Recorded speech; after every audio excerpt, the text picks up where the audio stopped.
You're listening to a 3CR podcast created in the studios of independent community radio station 3CR in Melbourne, Australia. For more information, go to allthews.3cr.org.au.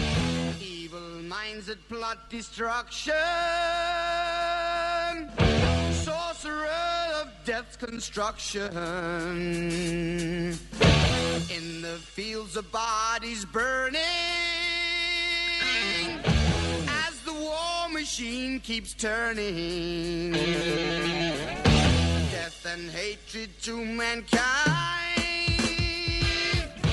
poisoning their brainwashed mind. Welcome to the Anarchist World This Week, broadcast across Australia on the National Community Radio Satellite. Listen to the Anarchist World This Week, Australia's sacred cow slaughterhouse. Listen to analysis of local, national, international events. Listen to analysis you'll never hear anywhere else.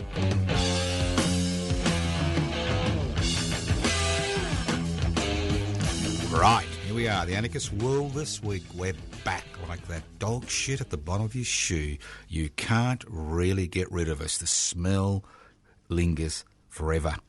And that's what anarchism is about. No, it's not about dog shit at the bottom of the shoe. It's about ensuring that those who exercise power understand there are different ways of exercising power. You can centralise power, you can decentralise power. You can centralise wealth, you can decentralise wealth. Anarchism comes from the Greek anarchos, without rulers. So the mission, you like that? Sounds almost religious. The mission of an anarchist is to create a society without rulers. What gives rulers the ability to determine the lives of billions of people?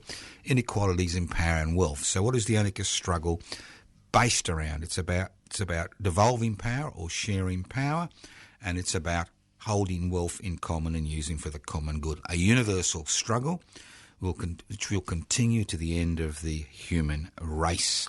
Whether we succeed or fail is irrelevant. What is relevant, that the spark is there and it continues to burn, irrespective of the type of societies that human beings create in order to survive. So there are a lot of good things about COVID-19. Yes, I know, you've fallen off your chair. Well, I think what COVID-19 has done, it's had people thinking, not just in terms of protecting themselves and their families, not just in terms of vaccination, not just in terms of the science, but it's got people thinking in terms of the type of society we are. Because one thing we have learnt through COVID-19 is the current economic model based on private investment for private profit in Australia fails. Every time there is some type of emergency, it fails. Normally, if you've got a personal emergency, like you lose your job, you lose your livelihood, it's your problem. But it's a national issue. It becomes society's problem because everybody, in one way or another, is affected. And we see that with COVID-19 and the lockdowns and the economic consequences, the consequences as far as people's livelihoods are concerned, not just the health consequences. So it's good to hear that more and more people are now talking about a universal basic income. And I'd just like to remind people that when public interest before corporate interest was established 4 to 5 years ago, when we had a number of congresses, our first and most important policy statement is the fact that this country needs a universal basic income. And there is one country in the world that is in the position to offer its citizens a universal basic income. It's Australia. So what is a universal basic income? Well, a universal basic income is that every person on Australian soil receives an income which will cover them for their basic necessities: shelter, food, social interaction, access, healthcare, education, and the list goes on and on. And I can hear you collapse on the floor thinking, well, you're going to bankrupt the nation, Joe. You're going to bankrupt the nation.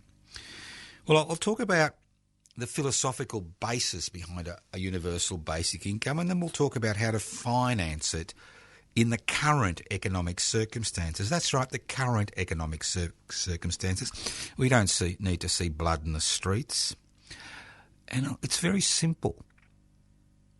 A universal basic income ensures we have a cohesive society. That is, a society where everybody is included in the economic framework, where we can remove the current social security system.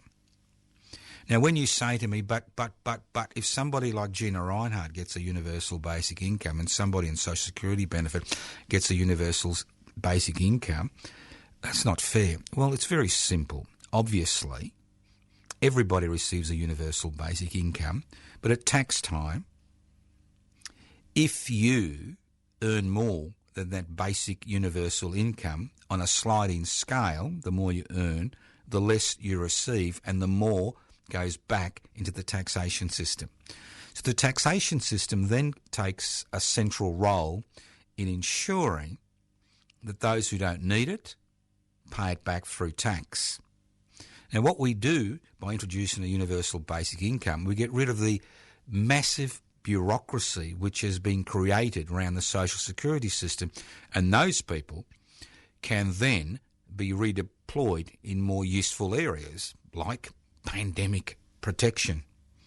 At the same time, what it does, it reduces greatly the level of poverty in the community and increases people's ability to utilise the services which are available in this society. So I can hear you say, well, Joe, it all sounds exceptionally wonderful. But how do you fund it? How do you fund it? How do you fund it? Well, you can fund it exceptionally simply, but it takes political will. And it takes organisations like Public Interest Before Corporate Interests and other organisations on the planet to push and ensure that this becomes policy and it becomes legislation. Because like every other social and political struggle, we need to start up the engine. Whether you use solar energy or gas or petrol doesn't matter, but we need to start up that engine for change. That engine that we need a universal basic income to resolve many of the problems that we have in the society, like over 750,000 children living in poverty in this extraordinarily rich society, to resolve these issues. So how do you fund it? Well, we saw the government go into debt to provide JobKeeper and JobSeeker, and we're seeing a reintroduction of JobKeeper, JobSeeker in a limited extent in the current New South Wales situation as they battle with the COVID-19 pandemic. So how do you fund it? Do you fund it by creating money out of nothing and buying bonds and paying it back at a later date? Do you fund it by the sovereign state actually creating its own currency, and that has its own issues? Or do you fund it by looking at the current economic situation?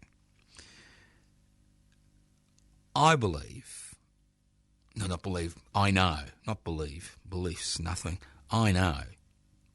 that the best way to fund it is by ensuring that the leaners in our society, that's right, the leaners, not the normal people who are called leaners, those at the bottom end of the scale, but those leaners at the top end of the scale that use this country's friendly legislation as far as economics is concerned, and that they start paying a little bit of tax. And I'll tell you one form. One form is a 1% stock market turnover tax. 1%. 1 miserable cent in every dollar every time a stock market transaction occurs. And these days, stock market transactions occur in the virtual world, so it's exceptionally easy for 1% to be siphoned off into government coffers. 1%, 1 cent in every dollar. We could raise anywhere between $60 to $120 billion per year to go towards funding a universal basic income. The second way to fund a universal basic income is to introduce a 1% turnover tax. 1% turnover tax. Every time something is bought, 1% goes into the coffers. Every time a company makes $1, 1% automatically goes into funding a universal basic income. That's two simple ways of raising almost enough capital to fund a universal basic income with minimal cost to the individuals. Minimal cost. That's 1 cent. If you got 100 cents, well, we don't have cents, but let's say you got what, 20 5-cent pieces, and 1/5 of one of those 5-cent pieces went towards the funding the universal basic income. Now, the third way is something which was put forward before the public at the last federal election, but it was voted down because of the hysteria and the misinformation and disinformation, was the fact that we should stop giving money to shareholders. If you've got enough money to buy stocks and shares, even if it's in your superannuation, if you've got enough money, we don't need to give people with stocks and shares franking credits, taxpayers' money to pay them for owning stocks and shares. So these are three ways, and you could almost raise $500 billion, which is half of the national economy currently. Almost half. $500 billion. Extraordinary. And you can fund a universal basic income and change the very nature of Australian society. And as I said before, one of the central planks of public interest before corporate interest has been the introduction of a universal basic income. And this is a policy which we introduced many years ago. Now, if you are interested in the concept of a universal basic income, I encourage you to join public interest before corporate interests. Go to the website, pibci.net, pibci.net. Give us a call, leave a message on 0439 395 489. No point ringing and not leaving a message, 0439 395 489, or write to me at Post Office Box 20, Parkville 3052. Okay, so it's all very simple. It's a matter of political will, and it's a matter of generating enough interest in the idea in the community. When I hear the Nobel laureate, Mr. Peter Doherty, talk about a universal basic income, what that means is that people are beginning to understand that cohesiveness is at the very heart of creating societies which function. And if a universal basic income reduces bureaucracy, ensures that those who don't pay tax legally these days pay a little bit of tax, for all the infrastructure they use in this country, which is provided by the taxpayer, and that people in this country live a reasonable life, irrespective of where they're born, who their parents are, their social circumstances, well, then isn't it about time that we as a society looked at this issue? This is not about revolution. This is about basic reform. Let's not forget that when pensions were introduced, 60, 70 years ago, everybody thought the earth would come to an end. Well, it didn't. And when the basic wage was introduced at the beginning of the 20th century in this country, in the harvester decision, the sunshine harvester decision, everybody thought the earth would come to an end. It didn't come to an end. It may come to an end because of the climate emergency, but it's not going to come to an end when we redistribute wealth in a way which creates a cohesive society. You're listening to The Anarchist World This Week, broadcast across Australia via the Community Radio Network. This program is podcast. You can access the podcast by going to 3cr.org.au. Now, this is National Homeless Week. You like that? A National Homeless Week. Now, there are many people in our society which make a killing out of homelessness. Many people in our society. It's their profession to look after the homeless. And nobody has got their arms in the treasury trough more than religious-based organisations which provide services, in inverted commas, for the homeless. Now, there is a very simple solution to homelessness. There is a very simple solution to the problem of people having shelter and not spending 30, 40, 50, 60% of their income on shelter. But unfortunately in this country, we have been running in the opposite direction. The public housing sector, which was created as a result of returned servicemen and women coming back after World War II and finding after they'd made these sacrifices that they were homeless and were living in tents in the MCG in Melbourne in the Botanic Gardens.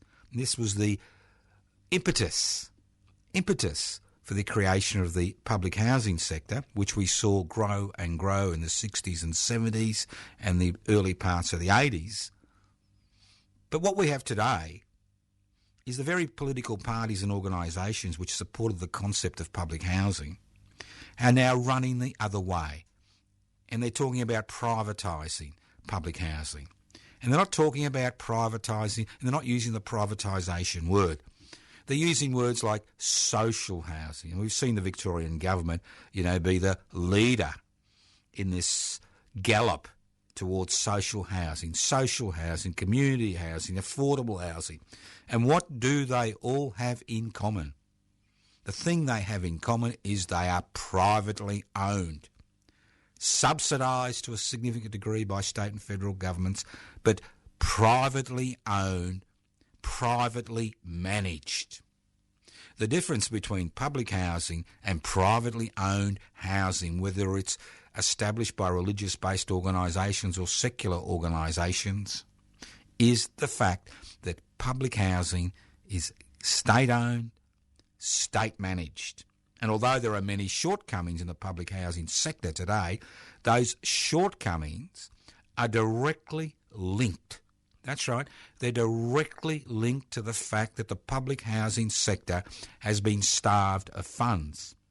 To give you an example, in 2018, when we camped on the steps of the Victorian Parliament House for 10 days before the state election on a public housing platform, we saw the state government, concerned about losing some of its inner city seats to the Greens,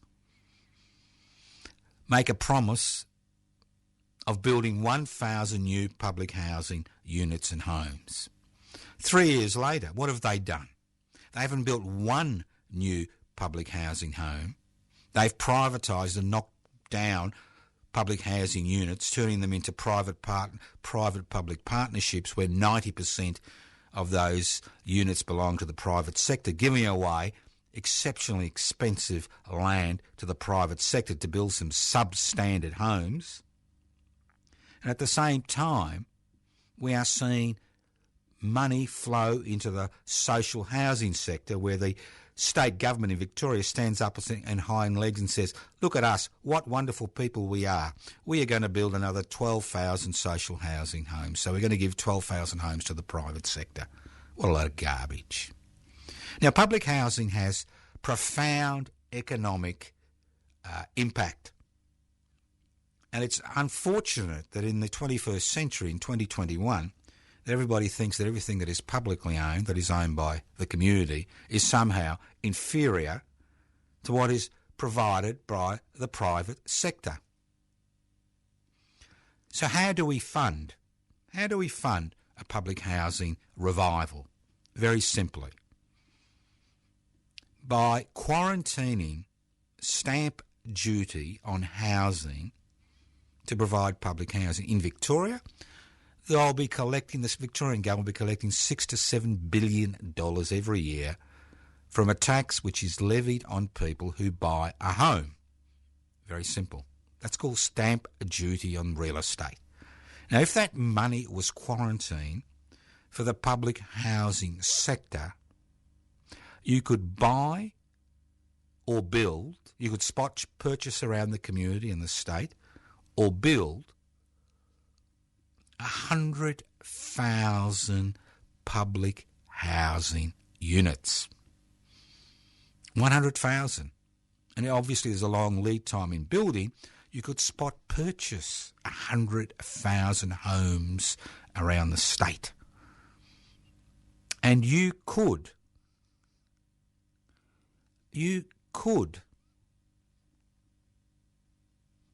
house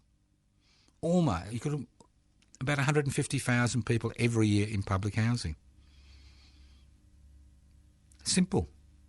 Even if housing prices continue to rocket, even if you bought 25,000, spot purchased 25,000 homes with that $6 to $7 billion, which you'd be paying a reasonable amount for that property, you could house 100,000 people every year.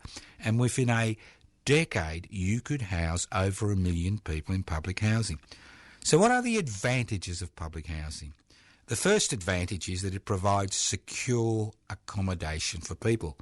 Now, public housing isn't just about providing emergency accommodation or long-term accommodation for people who find themselves in the most dire situation and are homeless. It's about providing a different way of housing people who will never be able to afford housing in the private marketplace. And that's why it was initially established. Now, we know, because of housing prices, some people, doesn't matter how hard they work, will never be able to afford to buy a home and will have to continue renting till the day they die. What's the problem with renting? Well, there are a number of problems. One is rental prices are set by the so-called market forces, manipulated market forces. Therefore, people on lower incomes can pay 30, 40, 50, 60% of their income to have a roof over their heads. Secondly, rental property, it's insecure housing. Now, if you're single, it may not matter that much, but if you've got a family, if you've got children, if you've got responsibilities, it's a huge issue. Because if you don't have security of tenure, what that means is that your children will have to move from school to school. They'll have to change their friendship groups. And this will have a profound and long-term impact on outcomes as far as those children are concerned. So social housing provides, one, housing security, and it's based on percentage of income, not market forces. Normally 25% of income.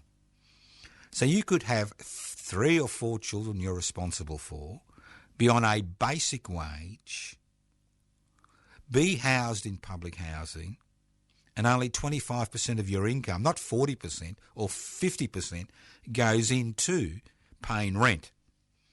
So who does paying rent benefit? Well, obviously, it benefits the investment class, that 8% of Australians who've got disposable income, who invest that disposable income in buying real estate which they rent, for which they get a tax deduction for, through negative gearing. That's right. What a wonderful world we live in this country. The more homes you have, the more tax deductions you have. You got no home, you pay an extraordinary amount for rent.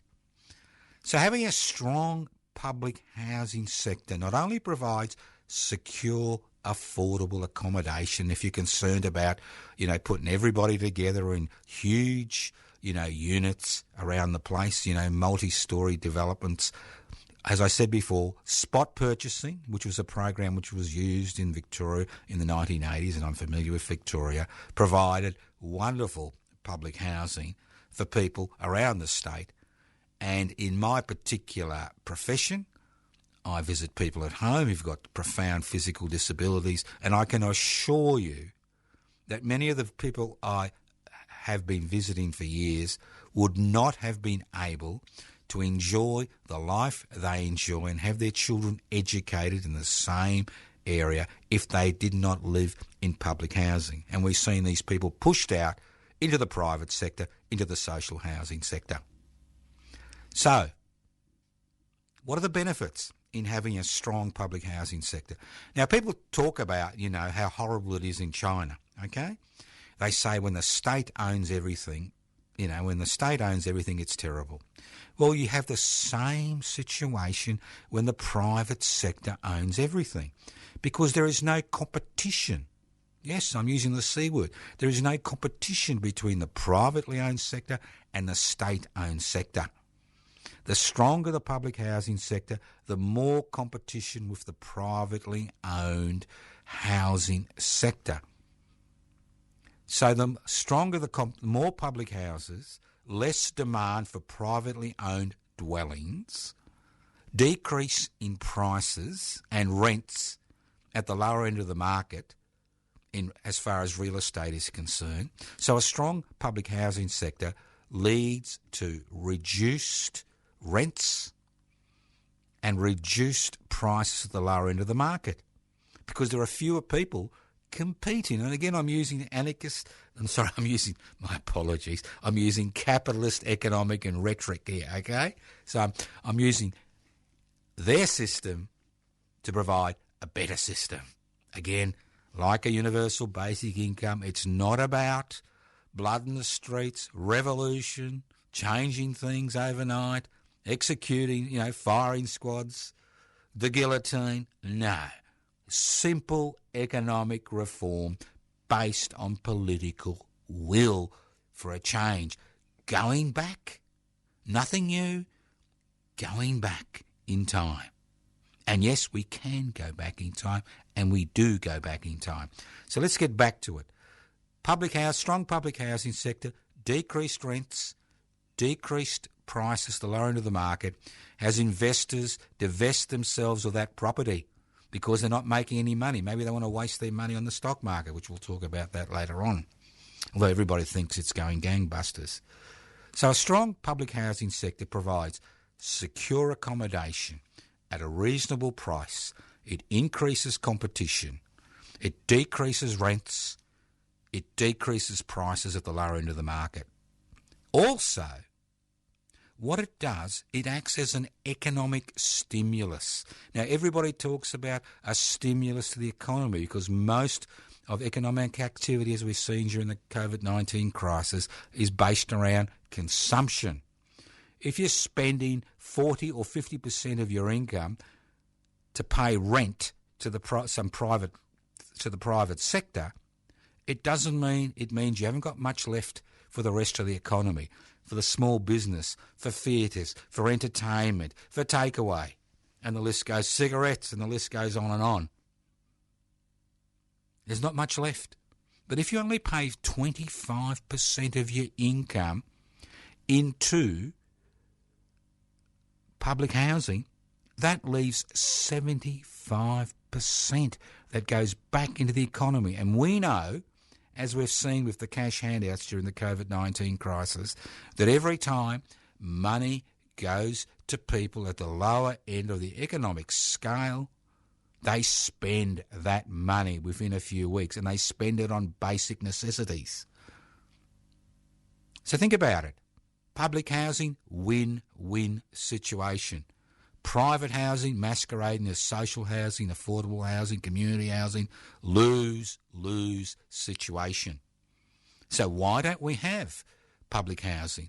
Why are governments around the country hell-bent, and especially the federal government, hell-bent on destroying public housing? Because it doesn't meet their current ideological commitments. Because if you've got a strong public housing sector, then people will be demanding for a strong public education sector, strong public health sector to decrease waiting lists and improve access to the public health system, the public education sector. Isn't it extraordinary that in this country we have private charities which raise money to ensure that Australian children have a reasonable education in the public education sector, which supposedly was set up to provide education to everybody, irrespective of income, when we see money funneled, channeled,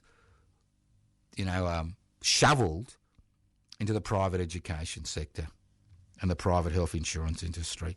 Think about it. As I said before, it's a matter of political will. And once again, public interest before corporate interests. Another policy plank, which was decided by the membership, is very simple. We support public housing, public education, public health, public infrastructure. So think about it. You can sit there in your television room and watch the Olympics. You can click your finger on your mouse until you get RSI supporting this cause and that cause, virtually. Or you can become part of a social, cultural, political movement that wants to ensure that the commonwealth, that's the wealth which is held by all of us, is used for the common good. And I haven't even touched on the question of nationalising this country's resources and ensuring that although we may allow the private sector to develop this country's resources, that the majority of the profits, not just a little trickle, the majority of the profits flows into the Treasury to ensure we have the funds for a universal basic income, public housing, public education, public health. And if you think this is a pipe dream, this is not a pipe dream. We've seen these struggles over and over and over again. But unfortunately, because of the consumerist society we live in today, we now think that the only way to get the good things in life, the good consumer things in life, is to support holus bolus, an economic system that ensures that the gaps between those who have wealth and those who have nothing continues to widen. You're listening to The Anarchist World This Week, broadcast across Australia via the Community Radio Network. My name's Joseph Toscano, and I'm hosting today's program. Now, I'm interested in a lot of things, and I think with COVID-19, again, it's highlighted a number of things. And misinformation and disinformation seems to be the order of the day. I've been thinking about this for a while, and I'm thinking, why is it that in the 21st century, supposedly educated people who have access to some of the most, have easy access to some of the most interesting research on the planet, continue to be swayed by misinformation and disinformation? We've always had misinformation and disinformation in the world, but normally that misinformation and disinformation has been set in train by the state apparatus or those who exercise power. But now we're seeing the democratisation, you like that? The democratisation of misinformation and disinformation. So why? What is it in the virtual world that allows misinformation and disinformation to become universal truth? What is it in the virtual worlds that turns fact into fiction? And you know what the common thread is? Monetarisation. It's a fancy word for saying money. Because it works like this. You've got these large platforms that monopolise the system. Now, these large platforms, whether they're Facebook, whether they're this or whether they're that, TikTok, it doesn't matter whether they're this, they provide a free service, okay? You don't pay for the service. Now, if you provide a free service, you have no responsibility to the user. You have this long pro forma which they sign to, which nobody reads, right? So if you provide this free service, you are gathering information regarding individuals on a massive scale. We're talking about hundreds of millions, if not billions of individuals. You can then put that information together and direct advertising, specific advertising to people. You've all known it. You've gone on the internet looking for a dog, and before you know it, you've got all these advertisements regarding dogs you can buy, okay? A dog groomers you can go to. I mean, that's the way it works. Your information is their lifeblood. Without your information, they're irrelevant. But in order to ensure that that information flow continues into the virtual world, we have the monetarisation of sites. So if your particular site has 100,000, 200,000, 1 million followers, if you've got that site, you make money. You're paid. So the more extraordinary and outlandish the comments you make, the more people you attract to your site, the greater the possibility that that platform, whether it's Google, Facebook, doesn't matter what it is, YouTube, TikTok, doesn't matter what the platform is, it's the same business plan, pays you as an influencer. It ensures that you continue to pump out that disinformation and misinformation on a massive scale. And that's the issue. The monetarisation of misinformation and disinformation. That's the issue. It's the platform paying influencers and not caring about the outcome. A little bit like Crown Casino. Years after everybody knew that Crown Casino was laundering illegal money on an industrial scale, years after activists had been campaigning for royal commissions into Crown Casino, the dirty laundry has finally, hit the headlines. But unfortunately, the very governments and political parties which profited it from them knowing about this industrial scale money laundering continue to carry on business as usual. And it's the same in the virtual world. It doesn't matter the amount of misinformation that's pumped out as long as eyes are drawn to that particular site and those individuals' information then becomes the property of that particular platform, giving that particular platform greater access to individuals in terms of advertising crap, which advertisers pay good money in order to get your eyeballs on their crap, right? This disease, and it is a disease, it's a postmodern disease, it's a 21st century disease, will continue to eat us alive. So the first thing I think we should be doing is not monetarising influencers, and you'll find that very soon their so-called followers will fall away because the very platforms which encourage people to look at these sites will disintegrate. That's the least that can be done. You're listening to the Anarchist World This Week, broadcast across Australia via the Community Radio Network. My name is Joseph Toscaro. I'm hosting today's program. As I said before, if you're interested in public interest before corporate interest, you can go to pibc.net. You can leave a message on 0439 395 489, or you can write to me at Post Office Box 20, Parkville 3052. Now, I've had some disgruntled listeners ring me, which is always nice, and I may have made an error. I'll say may have made.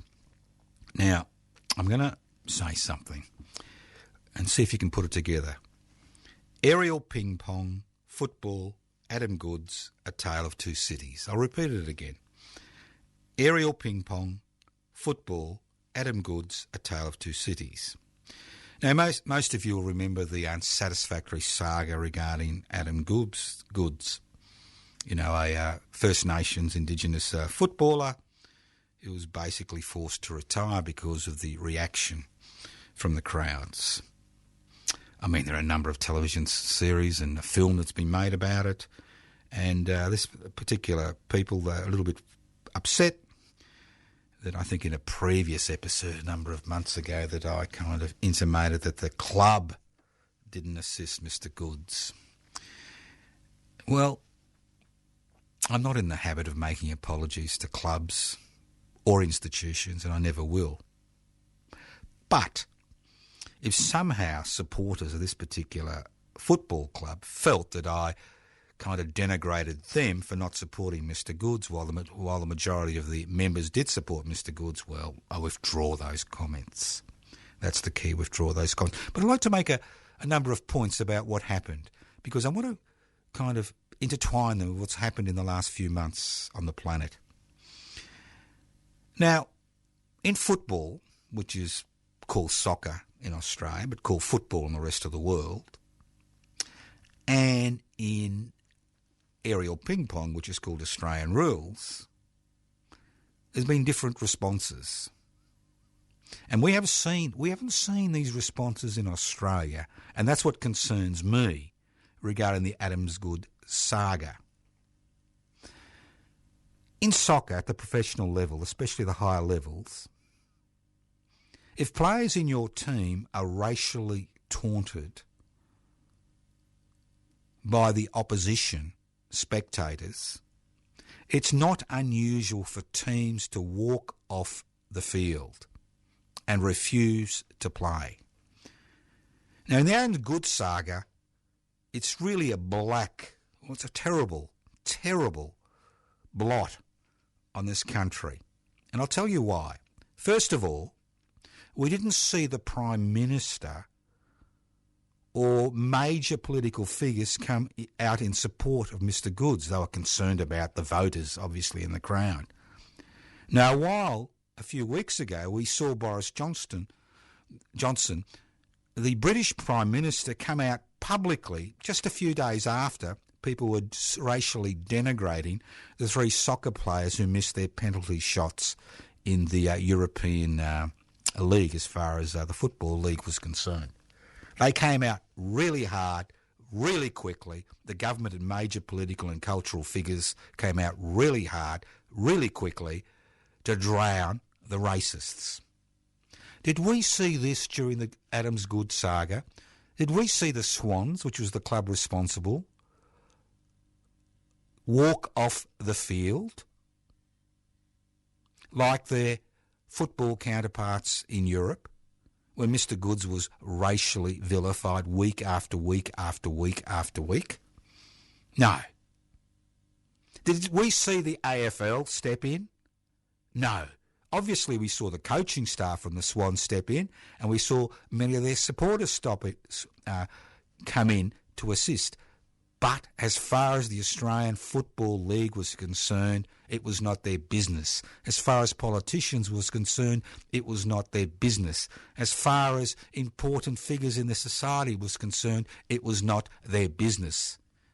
And this vilification went on week after week after week after week, driving Mr Goods from the football field.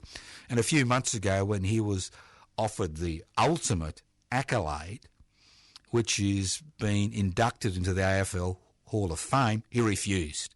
And why do you think he refused? Because of the lack of support in the community. So my advice, and I'm, famous for unsolicited advice, it's my specialty. My advice is that if you have members in your team, it doesn't matter whether you're an amateur team, 6th division, 10th division, 15th division, it doesn't matter what age group. If you're in a professional team and people in that team are being racially vilified, especially on a regular basis, for no other reason but the colour of their skin or what they wear or their religious beliefs, well then walk off. And walk off that field of play and force the authorities who administer that sport to deal with the situation. Think about it. You're listening to the Anarchist World This Week, broadcast across Australia via the Community Radio Network. This program is streaming live on 3cr.org.au. The program is podcast. It may take a day or two to podcast it, but it will be up hopefully within the next 48 hours for you to listen again. Let's move on. Fracking dreaming. You like that? fracking dream in corporate welfare bonanza. Now, we all hear about the bloody leaners, all those welfare, in inverted comma, bludgers out there, all right? But how about the corporate bludgers out there? Unfortunately, the Northern Territory people voted in representatives that supported fracking in the Northern Territory, and obviously the Territory being part of federal government responsibility had a little bit of pressure placed on it by the federal government to allow the fracking industry to run riot in the Northern Territory. Well, it gets better than that. While Aboriginal people, whose land is now about to be fracked for a minuscule royalty, live in third world conditions, the federal government has just given a $50 million gift to the very companies that are doing the fracking exploration. Now, we're told this is a $39 billion industry. That because the federal government refuses to accept that there is a climate emergency and thinks that the way out of a climate emergency is through a gas-driven revival, we are seeing federal government money going to corporate leaners in order to frack land in the Northern Territory. Now, I have not made this up. You would think I've made this up. Obviously, it's not front page news. We've got the Olympics on, haven't we? It's not front page news. But it is a corporate welfare bonanza. But we see this in all areas of natural resources extraction, where your money, whether it's a fuel subsidy, whether it's a direct gift to the mining sector, which makes extraordinary profits from exploiting land which theoretically belongs to all of us, we see them giving money, hand over fist, money.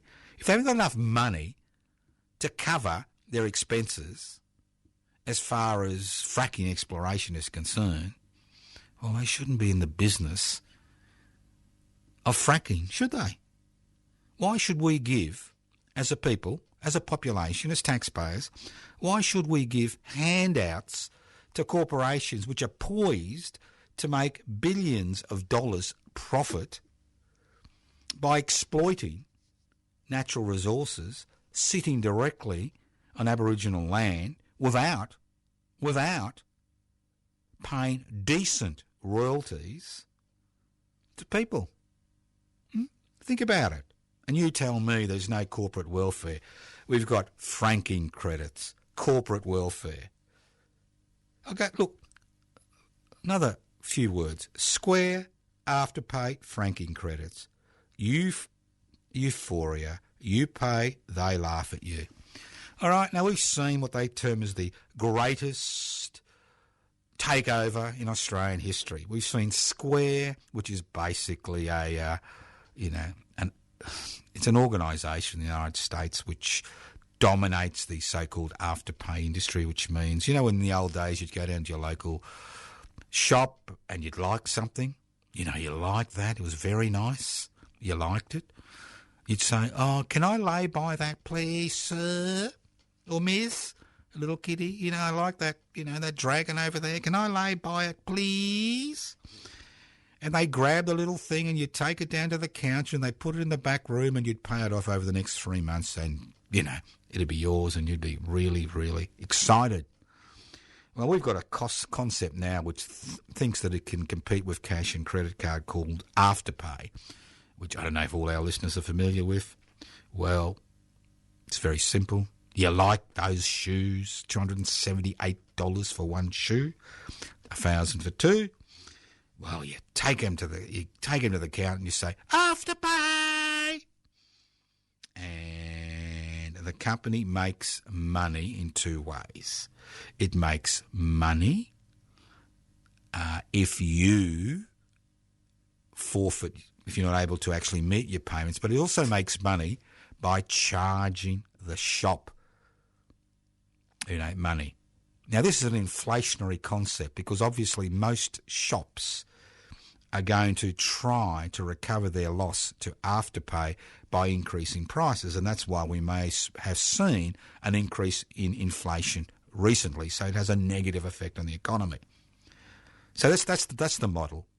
You like something, you go, the shop accepts Afterpay, which means they get paid by Afterpay, but obviously Afterpay takes a percentage, 10, 20, whatever it is they've agreed with the shop. You get your shit, and then you pay it off, and if you don't pay it off, you pay penalty fees, okay? But guess what? You're paying for it through franking credits. That's right. Because the Afterpay deal was an interesting deal.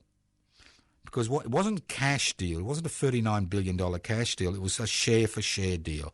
What that means is that your shares in Afterpay, if you had Afterpay shares, were incorporated into the shares of Square. And then if you sell them and make a buck, you get franking credits. You make, courtesy of me and you, the taxpayer. What a wonderful system. Now, I have a policy which any of you can follow, and I don't think it means that it's going to make your life hard. I have a policy. I don't deal with Amazon. I don't deal with any Uber outfit. I don't deal with Afterpay. I don't deal with any of the new disruptors.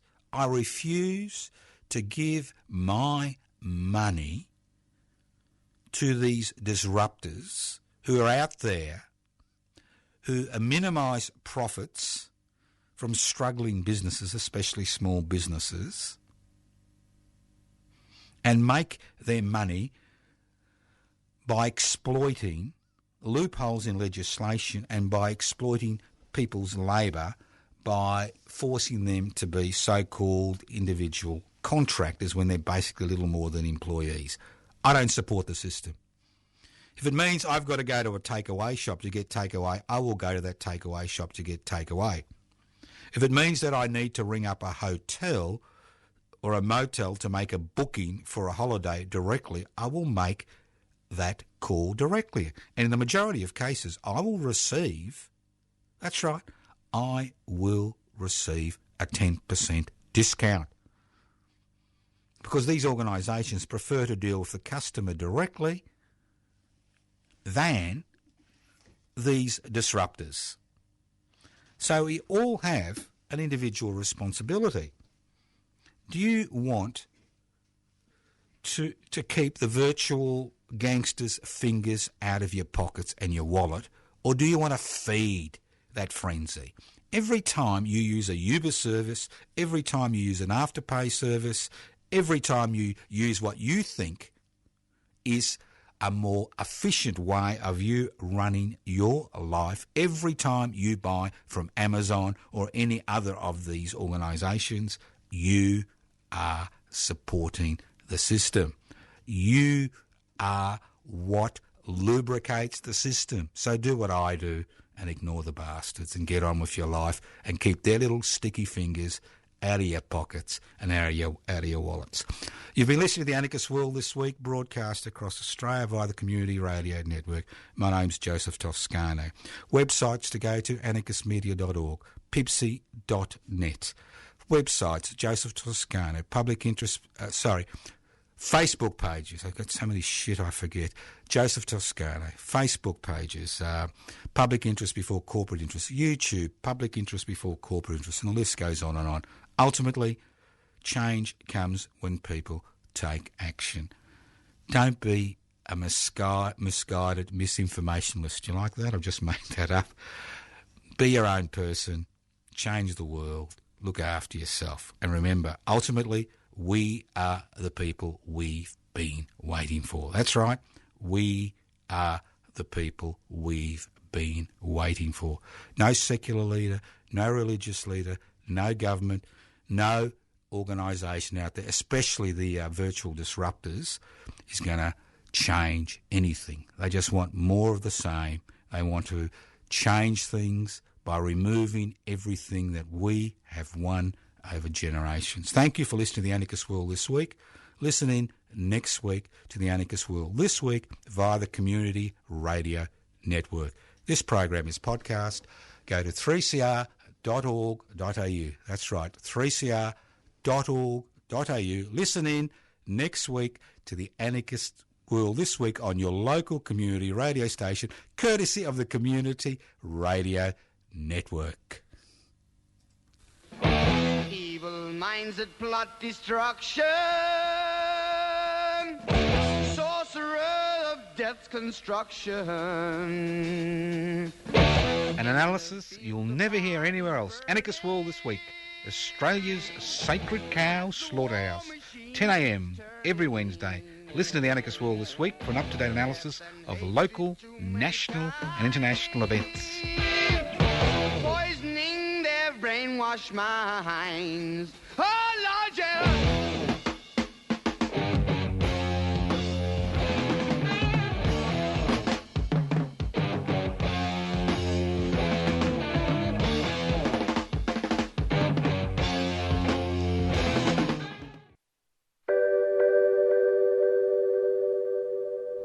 So it's up to us, the people. We need a treaty in this country. We need the end to the war in this country. And the only way we can do that is through a peace treaty. Not the one you see in Victoria, not the one you see in Queensland, not the one you see in the Northern Territory, because they talk treaty and still lock our people up. They still kill our people. They still desecrate our land and our water. A treaty means peace. A treaty means equality. And a treaty means justice. Thank you.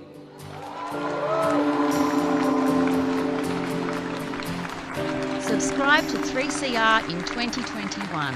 Feed Radical Radio. Subscribe today. Go to 3cr.org.au/subscribe or call the station on 94198377.